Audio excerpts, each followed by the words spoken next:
But let's get into your journey, Charlie, because you've had an amazing journey, inspirational. Firstly, I know you're from Southeast London. Whereabouts in Southeast London are you from, and what was it like to grow up there? Well, actually, so my dad was in the forces, so we moved around all the time. We lived in Germany, we lived in Belgium at some points, we lived in London, like everywhere, you know. So it's kind of like all over the place. But Southeast London is definitely where I consider home to be. So Whereabouts in Southeast? Did you spend your time? Peckham, before it was fashionable. Okay. Yes, Peckham, East Dulwich, before anyone knew where it was, and before the overground was there, and where everyone was like, I'm not coming to Peckham. Yeah.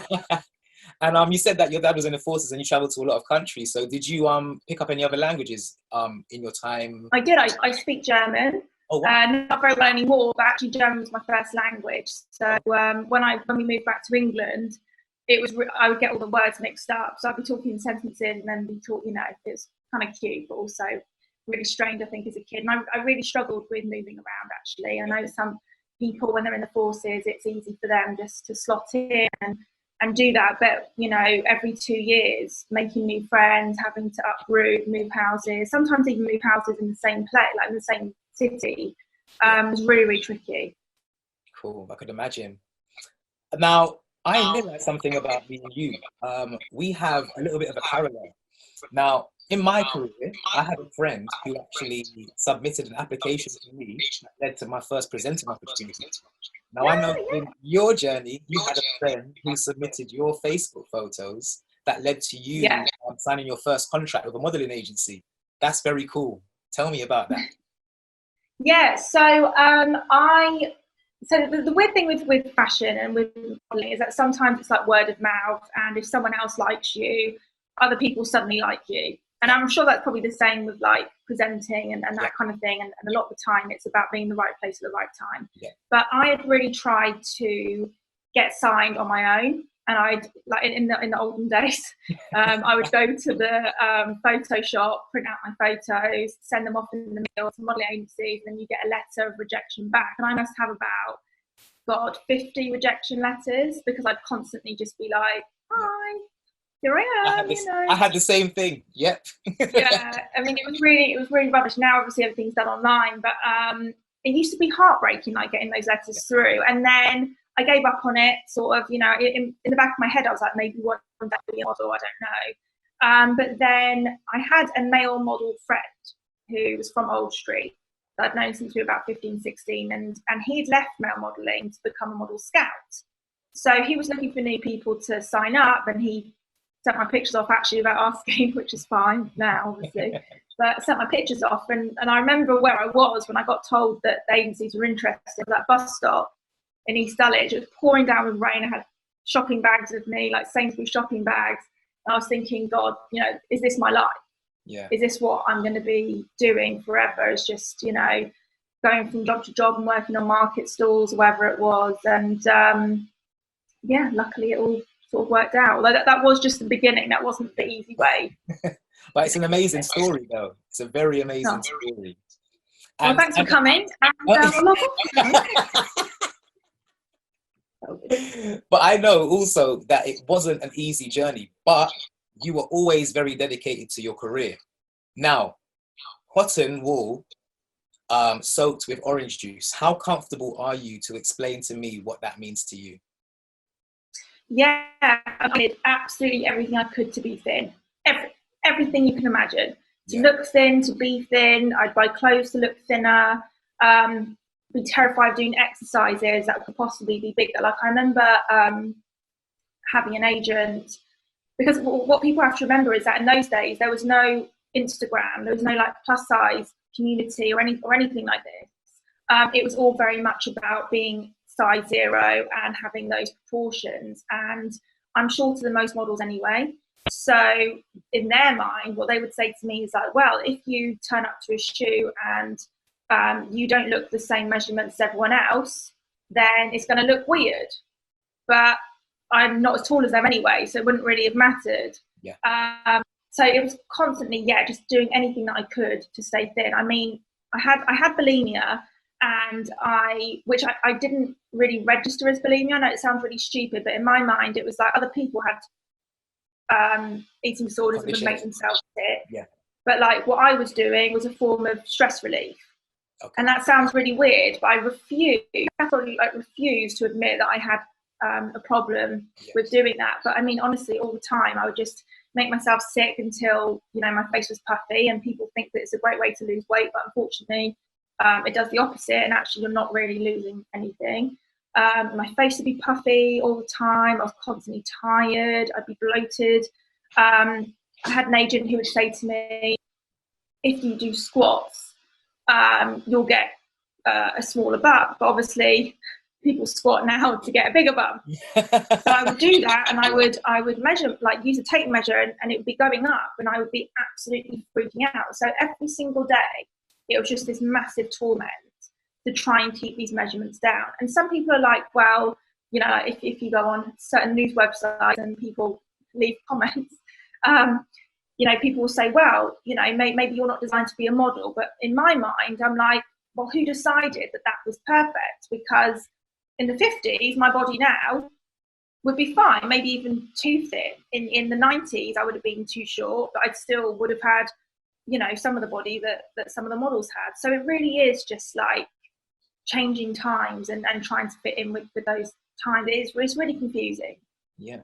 I know when I read your story, I know that at 5'8" and between the size of 6 and 8, you were told that you were too big and also out of shape to be in the fashion industry. To me, I was completely confused by that. How did you deal with that? I mean, I didn't. It was, you know, again, like I was saying, it was really tricky because the problem is that you can never be thin enough. Yeah. And especially like when you go to places like Paris and Japan, I never went to Japan because I was too big. I always remember that, like, you know, that casting from a Japanese model agent coming over and just feeling like the biggest obese person that they'd ever had, they'd ever seen.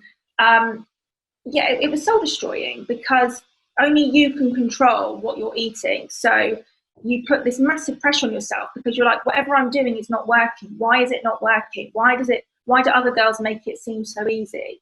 You know? But yeah, no, honestly, I worked in Paris for a long time. That was just miserable because I'm telling you now, there is no such thing as being too thin over there. And there was an agent actually at the agency, and it was one of the biggest French agencies anyway. So, you know, I should have felt privileged to have been there. But she had probably one of the worst eating disorders I'd ever seen. And no one was helping her, and no one spoke about it. And I think, again, you know, I remember being in Paris and sharing a room with a girl from, I think, the Netherlands or Sweden or something, who was 15. I was about 21, which again, may be a bit strange anyway, but she was making herself sick, constantly throwing up. So the whole room would smell of sick. I was doing it in the bathroom secretly, but it was just awful. It's horrible. And I know you made a very powerful statement after this. I know you said something along the lines of, if they keep making girls lose weight and keep making them want to be small, then the designers are going to have to keep making their clothes to fit that size. And ultimately that will make young girls ill. And I think that's a very important statement, especially in regards to younger people and how they can be affected by the fashion industry in terms of how they view their own bodies. And you also went on to finish the statement by saying, if an agency wants you to sign with them, they have to accept you for how you are. And then you ended it by saying, until then, I'm off to Nando's. I love that. Take me to that time. Well, I wasn't actually eating much Nando's at the time, but you know, I was like, I'm ready now. I'm ready to get my peri-peri on. And I think, you know, that. Yeah, no, I think. Go on. Sorry, go on, Parrot. Go ahead. No, I just think the fashion industry is more influential than it lets on to be. You know, people, everything you do, like all the clothes you wear and the images you see, are all dictated by fashion and what's fashionable. You know, Kim Kardashian's body wasn't fashionable for a very, very long time, and then suddenly the fashion industry accepted her, and now curvy bodies are really mainstream, and it's good to be curvy. Like, that was not a thing when I was younger and when millions of other women were growing up. And yeah, it's really strange when it's all about. Yeah. But the opportunity did come for you because there was an agency from New York who accepted you for how you were, and you moved over there. And during that time, you also wrote a book for Penguin Publishing called Misfits. Tell me more about that time and that experience. Yeah, well, Fearne actually wrote a little quote for the front of the book, so thanks for that. So again, you know, I kind of thought when I got signed by this model agency in New York, everything would be sorted. Finally, I'd be living my dream, because I'd always been told that I was too short to go over to New York anyway and to ever work there. It was like never going to happen for me. So, so that was a kind of, you know, goal ticked off in itself. But then I got over there, and I remember walking into this agency, and on one side of the wall you had all the straight size model cards. So straight size is like the thin ones, and they all look very serious and like. Okay. Yes. Angles. Yeah. The broody look. And on the other side of the room, you had the plus size board that are all really curvy and like we're all smiling. And I was like, I want to be on that board. That's what I want to do. But I'm so like, you can look at me now, my proportions are not very big. So there was no way that I was going to be accepted by that. And so no one knew where to put me. I'd go to some castings and I'd be too big. I'd go to other castings and I'd be way too small. And people were like, what are you even doing here? I had plus size models saying to me, you know, well, you'll never understand the struggle that I've been through. You know, we're just starting to be accepted by the fashion industry, and now you're just walking in and saying like, oh look, I'm fine to be the way I am, and all that kind of thing. So yeah, it was really, really tricky. But then during that time, Penguin approached me and to write my story. So up until that point, so that's what I did. That's really good. And I know you also went on to write a children's novel called Splash, which the legend Jacqueline Wilson gave massive compliments to. So how did it feel to step into that? Amazing. Jacqueline Wilson's amazing. So how did it feel to step into that authorial position now? I've always wanted to be a writer. So for me, like, it was, you know, really, really exciting anyway. I actually wrote Splash in my spare time. When I wasn't getting work as a model in New York, so I was just doing that to pass the time. And then that one got picked up. But children's books take about a couple of years to come out anyway. But they take a lot longer for short illustrations and stuff like that. So I wrote that, and then Penguin came along for the teenage book. But yeah, I love it. It's so therapeutic for me. And actually, even during this time now, during isolation, I've been writing a lot more because I find it so therapeutic and just a way to get my feelings out and a way to, you know, express myself. And I actually think just being creative in general is a really great way to relieve stress anyway. And on the days where I am creative, even if it's just like doing some adult colouring in books or something like that, I'm a lot less anxious than I am when I do anything. Yeah, I agree 100%. That's helped me during this time as well, to be honest. Just having something to do. I write poetry, so sometimes just writing poetry, just having something creative to do can really help you mentally. Okay, you spoke about plus size. Now, plus size is a very divisive conversation. There are some people who think it's amazing in terms of being inclusive. There are some people who dislike it because they think it's a bit offensive. Now, I think were you a size 10 when they attached the title plus size to you? Was it size 10 you were at that time? Well, I guess I was probably, I know it sounds ridiculous, they started pushing me as a curve model when I was about a UK size 8 to 10, yeah. Now for me, when I read that, I was very much perplexed by that. Because when I think about plus size, it isn't that size that comes to mind. So how does it work from a industry perspective? How do these terms get assigned to someone who is at 8 to 10 and they're called plus size? How does it work? Well, this is the thing, you know, I think that's what's so ridiculous about it. It's not something that I've chosen to name myself. You know, traditionally plus size, I guess, has been like a UK size 16 plus, but in fashion, that's like anything above a size 0 or like a size, you know, a size 2. But then, you know, what you'll find is that a lot of girls are forced into being into one category or the other. And actually, I'm a girl who I always thought had an eating problem because she would only eat fruit. That was all she ate, was fruit. Like from morning to night was just fruit all the time. She'd only talk about fruit, blah blah blah. And she was a size 0, and she's left modelling now, and her weight has just ballooned, which goes to show that, like, you know, starving yourself, that's what happens. You actually put on tons of weight, and it's very difficult to lose it. You can tell that that wasn't her natural body to be in. She easily could be a plus size model, but you are sort of made to choose between 2 different divisions. So what I'm trying to do now is showcase that there is definitely a place in the middle, and that shouldn't be, that middle bit shouldn't be considered plus size. That's just like what millions of women look like. And I hate this categorization of women anyway, where, you know, you have to fit into one box or the other. It's really strange. Yeah.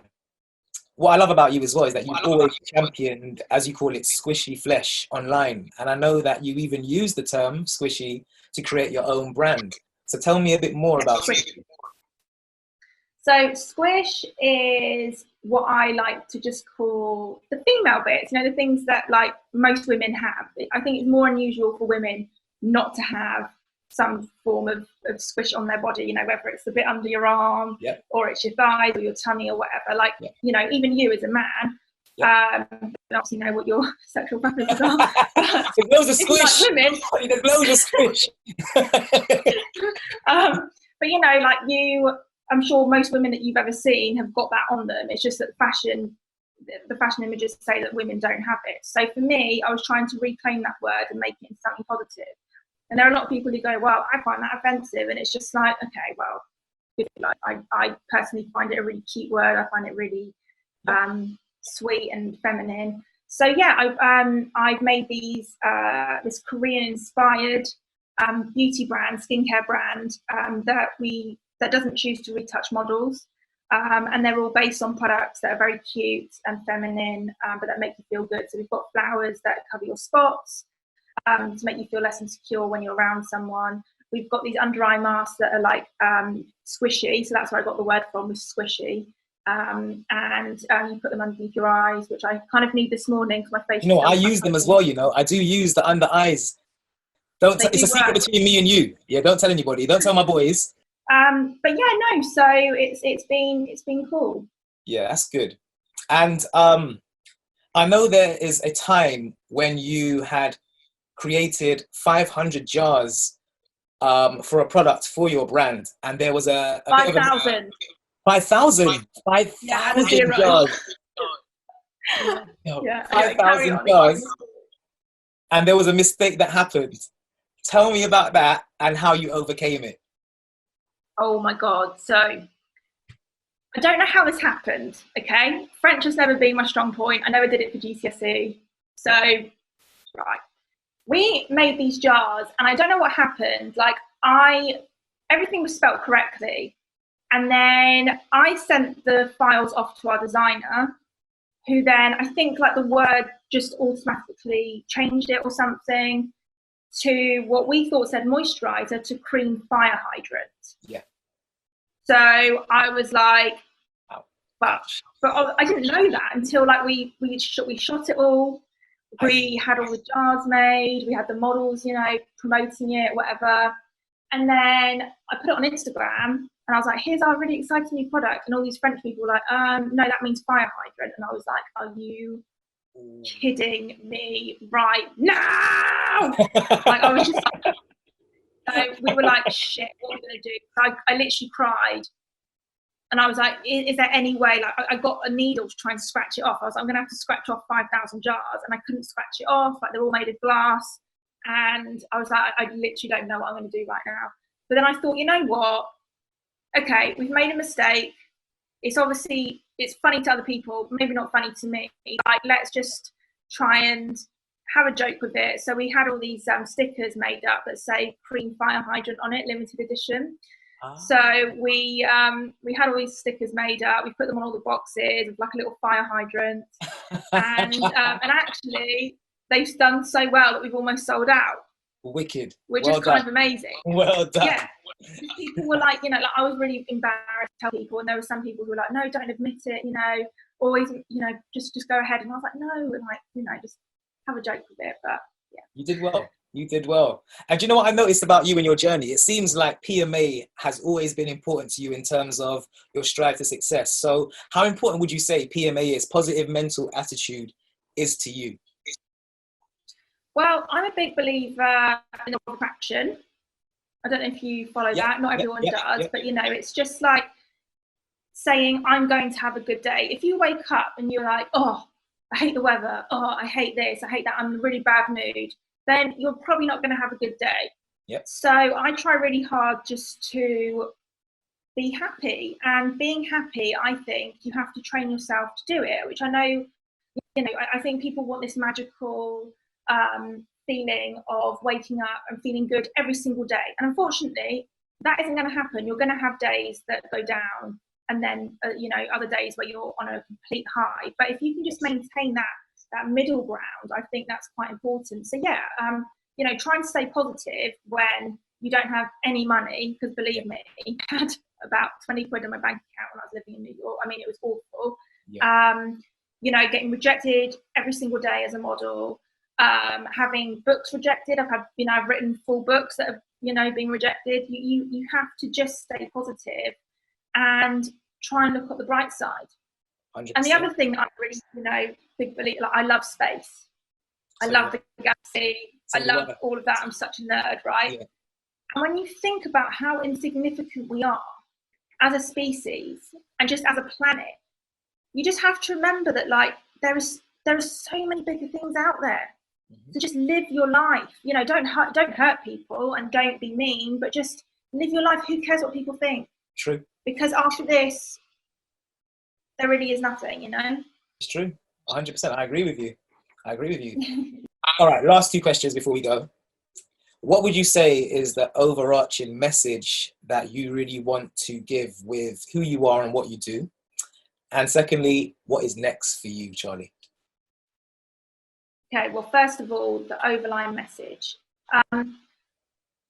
Again, life's too short, you know, and the message that I follow is this too shall pass. Yeah. So, you know, even if you have a problem, it's always bigger maybe to you than it is to everyone else. Yeah. So that's the first thing.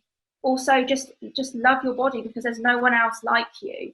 I know, you know, it's kind of easy for me to say that because I'm a model and I'm paid to basically look good on camera, to be like, love yourself. And that annoys me when you get celebrities who are, you know, completely Botox up, who are like, oh, you know, love yourself. But, you know, even before I was a model, I was just a normal girl, and I'm still a normal girl now. But, you know, you only have one life, and it's just so important to enjoy food and love food and take care of yourself and just stop putting so much pressure on yourself. So that's the first thing. Sorry, I could go on for a very long time. That's fine. That's fine. Go. It's fine. And the second thing is then, what am I doing next? Yeah. You know, what would you like to do next, I guess? Because obviously right now we don't really know when we're going to be able to do. We don't know. I mean, I had all these things that I was meant to be doing work-wise, and now obviously they're all up in the air, and there's no idea of, you know, when they could or will happen. So that's a bit stressful.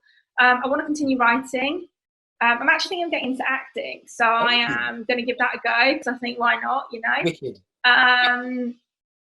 There's definitely a lot of brands that I still want to shoot for. I think, you know, there's a lot of brands who could do with someone in the middle, and squishy, you know, to represent their brands. That's what I'm trying to do. There are just so many different things that I've got in my head. I don't like to jinx things, so I get very scared about jinxing. But in my head, I write a list and I try and make them happen. Wicked. Charli Howard, author, model, inspirational individual, future BAFTA winning actress. It's been so amazing to have you. Thank you for joining us at the Happy Place Festival. I wish you all the luck with the future. I have no doubt you will achieve everything you want to achieve. And I'm going to look into getting some of them squishy under eyes, because like I said to you, I'll send you some, Aaron. I'll send you some. Yeah. Well, thank you so much for joining me. I appreciate it, Charli. Thank you. No, thanks, Aaron. Love talking to you.